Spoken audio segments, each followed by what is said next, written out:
Hi hello ನಮಸ್ಕಾರ ಸ್ನೇಹಿತರೆ, ರನ್ನ ಟಿವಿಗೆ ನಿಮ್ಮೆಲ್ಲರಿಗೆ ಸ್ವಾಗತ. ಕಲರ್ಸ್ ಕನ್ನಡ ವಾಹಿನಿಯಲ್ಲಿ ಪ್ರಸಾರವಾಗುತ್ತಿರುವ ಜನಪ್ರಿಯ ಧಾರಾವಾಹಿಗಿರುವ ಭಾಗ್ಯಲಕ್ಷ್ಮಿ ಧಾರಾವಾಹಿಯಲ್ಲಿ ನಾಯಕಿಯಾಗಿ ಕಾಣಿಸಿಕೊಂಡಿರುವ ಸುಷ್ಮಾ ರಾವ್ ಅವರು ಮತ್ತೊಂದು ಹೊಸ ಧಾರಾವಾಹಿಯಲ್ಲಿ ನಾಯಕಿಯಾಗಿ ಕಾಣಿಸಿಕೊಳ್ಳಲಿದ್ದಾರೆ. ಇದರ ಬಗ್ಗೆ ಇಂದಿನ ವಿಡಿಯೋದಲ್ಲಿ ತೆಗೆದುಕೊಂಡು ಬರೋಣ. ನೀವು ಸಹಿತ ಕನ್ನಡದ ಧಾರಾವಾಹಿಗಳನ್ನು ಇಷ್ಟಪಡುವುದಾದರೆ ಈ ವಿಡಿಯೋಗೆ ತಪ್ಪದೆ ಒಂದು ಲೈಕ್ ಮಾಡಿ ಹಾಗೂ ನಮ್ಮ ಚಾನಲನ್ನು ಉಚಿತವಾಗಿ ಸಬ್ಸ್ಕ್ರೈಬ್ ಮಾಡಿಕೊಳ್ಳಿ.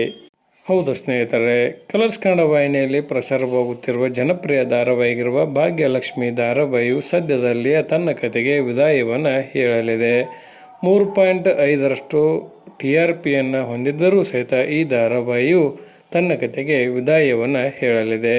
ಈ ಧಾರಾವಾಹಿಯಲ್ಲಿ ಭಾಗ್ಯ ಪಾತ್ರವನ್ನು ನಿರ್ವಹಿಸಿಕೊಂಡು ಹೋಗುತ್ತಿರುವ ಸುಷ್ಮಾ ರಾವ್ ಅವರು ಈ ಧಾರಾವಾಹಿ ಮುಕ್ತಾಯದ ನಂತರ ಮತ್ತೊಂದು ಹೊಸ ಧಾರಾವಾಹಿಯಲ್ಲಿ ನಾಯಕಿಯಾಗಿ ಕಾಣಿಸಿಕೊಳ್ಳಲಿದ್ದಾರೆ. ಆ ಹೊಸ ಧಾರಾವಾಹಿಯು ಉದಯ ವಾಹಿನಿಯಲ್ಲಿ ಪ್ರಸಾರವಾಗಲಿದೆ. ಹೀಗಾಗಿ ಸುಷ್ಮಾ ರಾವ್ ಅವರು ಕಲರ್ಸ್ ಕನ್ನಡ ವಾಹಿನಿಯಿಂದ ಉದಯ ವಾಹಿನಿಗೆ ಹೋಗಲಿದ್ದಾರೆಂದು ಹೇಳಲಾಗುತ್ತಲಿದೆ.